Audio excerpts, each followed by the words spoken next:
My fiancé said. My parents think you're not good enough. We need a break. I calmly replied, I understand. Then I cashed out my share from the joint account we were using for the wedding she'd already secretly cancelled. A break became permanent and expensive. I'm 32 male. Until 3 weeks ago, I was marrying Nicole, 29F next spring. 4 years together, save the dates out, impressive venue booked, her dream mostly. Her parents, Stephen and Angela Hawthorne, were always present, hovering. I always got the vibe they thought Nicole was settling with me, a project manager, not old money like them. It unraveled on a rainy Tuesday. Cliché, Nicole came over, we need to talk. Her eyes did that shifty thing. My parents, they're worried I'm rushing into things, she began, twisting her ring. They think, maybe you're not quite established enough for the life they envision. Not good enough, after 4 years and her pushing for this big wedding. So what are you saying, Nicole? I kept my voice even. I think we need a break, she said, to reevaluate, for me to think, for you to consider what they're saying. A break. Weeks before final deposits, after I'd poured a significant 5-figure sum, my savings, into our joint wedding account, my $30,000 was in. Her $30,000 was also in the account. Whether from her own earnings or entirely bankrolled by her parents, I didn't focus on then, but the full sum was present, matching mine. About $60,000 total. Something felt off, rehearsed. I understand, I said. She looked surprised. Expected a scene, I guess. You dear, if you need space, you need space, I shrugged. How long? A few weeks, a month, just space. All right. She left. The apartment felt huge. An hour of numbness, then cold, methodical anger. Her words, not good enough. Her demeanor, relieved. The timing, suspicious. A nasty little voice, check the venue. Next morning, I called the coordinator, Brenda. Pretext menu detail. Oh, Mr. Davies, she hesitated. Actually, Nicole called late Monday afternoon. She cancelled the booking. Monday, the day before the break talk. Cancelled. I kept my voice light. Reschedule? No. Full cancellation. Unforeseen circumstances, she said. The initial $10,000 deposit is non-refundable, of course. That deposit came from our joint account, our $60. So the break was theater. The wedding was already dead, by her hand. I logged into online banking. Joint account, $50,000 remaining. My $30K contribution, her $30K, minus the lost $10 deposit. My half of that remaining $50K was $25,000. It was my money. For a wedding she'd secretly killed. I transferred my $25,000 out. Clean. Then I texted her, Nicole, just found out from the venue you cancelled everything on Monday. Before our talk. So the break is permanent, I take it. I've withdrawn my share of the remaining funds from the wedding account. Seems fair since there's no wedding. Hope you find whatever it is you're looking for. Blocked her. Her parents. Her best friend Amy. Sometimes, understanding is a very expensive lesson for someone else. Update 1. A week since the text, the silence didn't last. Blocking is merely a suggestion these days. Thursday morning, voicemail from an unknown number. Nicole, angry, not sad. Justin, what on earth do you think you're doing? You took money from our wedding account. You can't just do that. Call me immediately. Our wedding, the one she cancelled. Delusional. Didn't call. Emails followed, from Nicole. Urgent, financial error. You've made a huge mistake. Gist, I'd stolen from her. I was petty, ruining her. The break wasn't a breakup, a likely story. Her parents were disgusted. Return her money. My $25K magically became her money. She waffled about the venue cancellation being not finalized when she realized I knew. Lady, full cancellation is pretty final. Then Angela, Nicole's mother, got my work email. Masterpiece of passive aggression. Justin, Nicole is distraught. While we expressed minor reservations, your actions have been disproportionate and cruel. You have taken funds earmarked for deposits. Nicole is now in a terrible position. As a gentleman, you should rectify this oversight at once. Rectify this oversight. Love that. As if I accidentally tripped and my money fell out of her account. The $10K venue deposit was already gone. $5K to mine, $5K hers. My withdrawal of $25K from the remaining $50K left her with her exact $25. Math. It's not that hard. My one reply, to Angela CC Nicole. Dear Angela, Nicole cancelled the wedding venue on Monday, October 9th, before informing me she wanted a break. The funds were for that wedding. No wedding, so I reclaimed my portion. Nicole has her full contribution. Any further commitments are her own. Matter closed. Red flag to a bull, apparently. Weekend barrage, missed calls, frantic emails. Nicole, the caterer needs their deposit. The photographer, I paid some of that from my personal account, assuming the joint money was there. You owe me. Her claims about these other vendor payments, supposedly made from her personal account, gave me pause. If true, the timing would be crucial. More things to verify, I supposed. Her brother Brandon, 31M, messaged me on a professional networking site. Justin, man, what's your deal? Nicole's a mess. Mom and Dad are concerned. Give her the money back. Be the bigger person. It's just money. It's just money. Easy for him to say. The bigger person doesn't lie or secretly cancel weddings. Saturday night, looking at an old photo, we were happy, felt like a fool, a flash of regret. Then I remembered not good enough. The con returned. This is about facts, not emotion. She made choices. She's facing the price tag. Her break is permanent and expensive. Good. Update 2 a few weeks later. The temperature's up, not by me. I'm still Switzerland. Cool, calm, and collecting receipts. Nicole and the Hawthorns, Stephen, Angela, and Brandon as attack dog have doubled down. It's almost impressive. Dirty tricks. Social media vague booking. Nicole's sad, cryptic posts. Trust betrayed, picking up pieces. Amy, her friend, cheering her on. He never appreciated you. Annoying but ultimately hot air. The shared items gambit. Nicole emailed a demand list for items from my apartment. Some gifts from her, fair enough. But then my stuff bought pre-Nicole, sound system, art, logic. We enjoyed them together. No, that's not how ownership works. She also demanded some kitchen gadgets that were wedding shower gifts sent to my address from my relatives, clearly intending them for herself rather than for return to the givers. The audacity. The financial fog machine. This is the big one. She's now claiming she fronted thousands for various wedding things. Dress alterations, deposits for smaller vendors, from her personal accounts, with the understanding she'd be reimbursed from the joint wedding fund. As I looked into it, I found she had produced some invoices. The problem? I never agreed to reimburse her for personal wedding attire from the joint fund. Her dress was her dress. My suit was my suit. Those deposits she was claiming? I discovered some of them were dated after she canceled the main venue. So she canceled the wedding, then continued to spend money on... what exactly? A phantom wedding? Or was she hoping I wouldn't find out about the big cancellation? She's also demanding I pay half the cancellation fees for vendors she booked, and she canceled, including the main venue's $10,000 non-refundable deposit. She conveniently forgets that $5 of that lost deposit was my money already. She wants me to pay another $5,000, so she's whole, and I'm out $10. The math of the truly entitled is a special kind of creative accounting. Her parents are backing her. Angela called my mother. My mom listened, then basically said, Angela, it sounds like Nicole made some decisions without consulting Justin, and is now upset about the consequences. Justin is a grown man, and frankly, from what he's told me, his actions seem perfectly reasonable. That conversation ended quickly. Go, Mom. Brandon leaves sanctimonious voicemails. You're really showing your true colors, Justin. This isn't how a man behaves. You're leaving Nicole high and dry over a misunderstanding. A secret wedding cancellation is a misunderstanding? Okay, buddy. My response to all this? Documentation. Every email, voicemail, transcribe the important bits, every text message from before the break, my own bank statements proving my wedding purchases, confirm with vendors I dealt with that no contracts were solely my responsibility. Quick chat with a lawyer, showed him the timeline, the joint account agreement.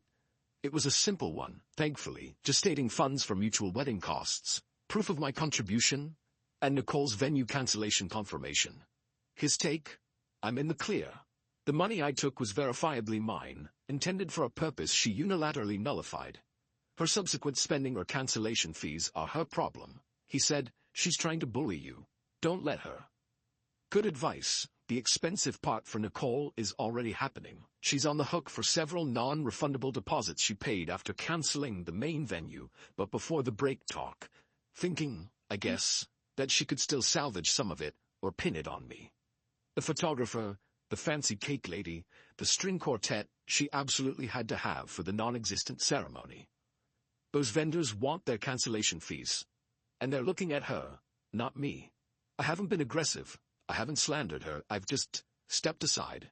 Pulled my support, pulled my money. It's fascinating, really. How quickly we and us became you owe me when the free ride ended. My resolve is solid. She wanted a break, she got one. A permanent, financially inconvenient one. The not good enough comments still sting sometimes late at night. But then I look at the growing file of her increasingly unhinged demands, and I think, yeah, I'm good enough to not put up with this. Update 3. Well, Merry almost Christmas, everyone. Or, if you're Nicole Hawthorne, probably not so merry. The last month has been enlightening. The entitlement reached its crescendo, and then finally, the music started to fade. For them, anyway. For me, it's been a period of calm, firm lines in the sand. So, the dirty tricks continued for a bit, then sputtered out. Nicole, through her father Stephen this time, actually had a lawyer send me a letter. It was full of bluster. Misappropriation of joint marital funds. We weren't married. Emotional distress, breach of promise, to marry, the one she called off. It demanded I return the $25,000 I withdrew, plus an additional $15,000 to cover her losses from cancelled vendors and damages. So, $40. Ridiculous. My lawyer, yes, I retained the one I consulted just to be safe, sent back a very polite, very factual 2-page response. It included a clear timeline of events with copies of the venue cancellation confirmation, time-stamped before her break speech.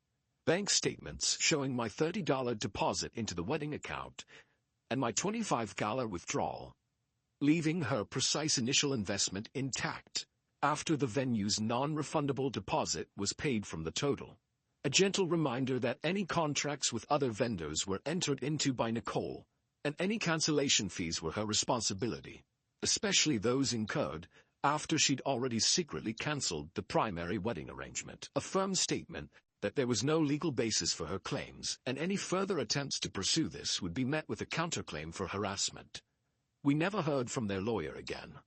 I guess even he realized he couldn't polish that particular situation. Stephen Hawthorne probably wasn't too happy about paying legal fees for that dud. The social media vague booking also fizzled.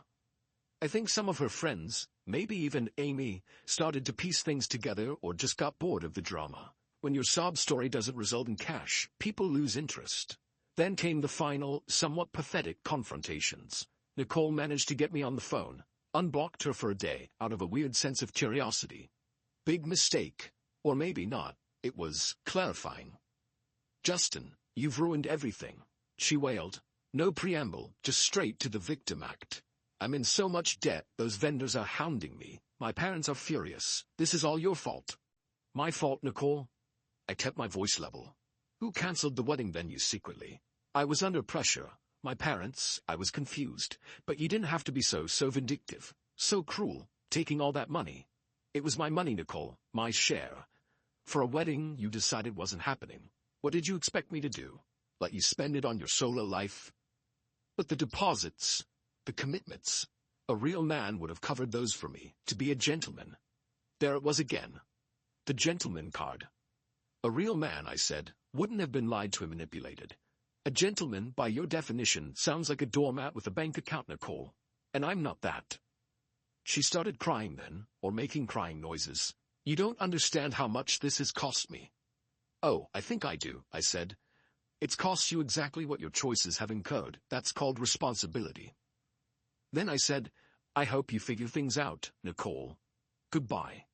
And I hung up, blocked her again, for good this time. A week later, Brandon the brother tried an ambush, saw me at a coffee shop I frequent. He strode over, all puffed up.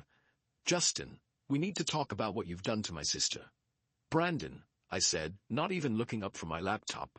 There's nothing to discuss. Your sister made choices. She's living with them. I suggest you and your parents help her sort out her finances, since you were also instrumental in her decisions. She's your fiancée, or was. You have a moral obligation, he blustered, voice rising. People were starting to look. No, Brandon, I don't. My only obligation was to a partnership, and she dissolved that without telling me. The only thing I did to your sister was refuse to pay for her mistakes. Excuse me. I got up and left. He looked like he was about to explode. Let him. The fallout for Nicole, from what I've pieced together from the edges of our now severed social circles, has been significant. The thousands she claimed to have fronted for various wedding bits and pieces. Turns out, many of those were put on a credit card. Her credit card, with a hefty interest rate. The vendors she ghosted after canceling. Some of them were small businesses. They pursued their cancellation fees, as they should. The pressure from her parents is apparently immense, not in a supportive way, but in envy.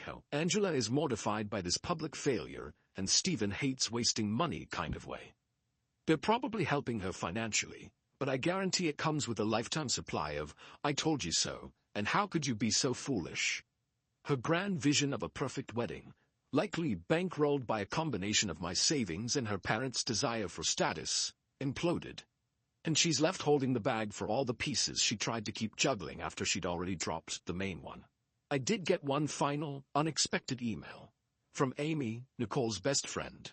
"Justin, I know I was pretty awful in some of my comments. I only heard Nicole's side, and she was very convincing. I've started to see things a bit differently. She's a mess, and honestly she's not taking much responsibility. Just wanted to say, I get it now. Sorry." Didn't reply to that either. But it was something. So the revenge, it wasn't loud, it wasn't explosive, it was just me, calmly stepping out of the line of fire and letting the shrapnel from her own grenade hit her. She wanted a break, thought I wasn't good enough. Fine, she got to see what good enough for her parents' standards would actually cost when my contribution was removed from the equation. It was expensive. Very. Final update. It's been nearly 5 months since that last phone call with Nicole and about 7 since my world tilted on its axis. Figured I owed a final update to those who followed this mess. Life moves on. It's quieter now. The anger has mostly faded, replaced by a kind of weary pragmatism. I don't rejoice in Nicole's financial struggles, but I don't lose sleep over them either. She built that bed, she's sleeping in it. From what little I hear through the grapevine, it's a small world, even when you try to shrink yours. Nicole is still dealing with the financial fallout. She had to move back in with Stephen and Angela for a while to save money, which I imagine is its own special kind of hell for all involved.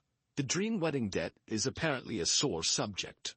She's working, but those vendor cancellations and perhaps some ill-advised spending in the immediate aftermath of our split hit her hard. There's no talk of her dating anyone new. I suspect her confidence, and perhaps her parents' willingness to fund another social experiment, took a beating. Angela and Stephen Hawthorne are, from all accounts, back to their usual selves, probably lamenting their daughter's choices and subtly, or not so subtly, blaming everyone but themselves for their part in pressuring her. Brandon, I've heard, still thinks I'm a villain, but his opinion matters less to me than the price of coffee. As for me, the $25,000 I'd withdrawn from the joint account in the very beginning went straight back into my savings where it belonged. I kept the engagement ring. It's in a safe deposit box.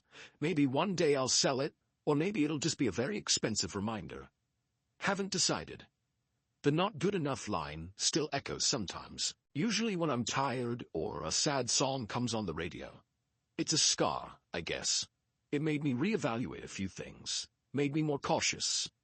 Trust is a fragile thing, easily broken, harder to rebuild. I've been on a few dates, nothing serious. I'm not in a rush. There was no dramatic courtroom showdown, no public shaming, beyond what she brought on herself. My revenge, if you can call it that, was simply to hold her accountable to her own actions. I didn't stoop to her level. I didn't engage in mudslinging. I just stated facts, protected my assets, and walked away. Her entitlement, her lies, and her parents' snobbery created a perfect storm, and all I did was refuse to be its funding source. The most satisfying part, knowing I handled it with a calm I didn't know I possessed, that I didn't let them break me down or manipulate me further. The moral justification was always clear. She lied, she deceived, she tried to make me pay for it. I simply said no. So yeah. Life isn't a fairy tale. Sometimes the princess reveals herself to be more interested in the royal treasury than the prince, and sometimes the not good enough guy turns out to be good enough to see through the deception and walk away with his dignity and his savings intact. It's not a happy ending in the traditional sense. A 4-year relationship ended in a pretty ugly way, but it's a real ending, and I'm okay. I'm moving forward.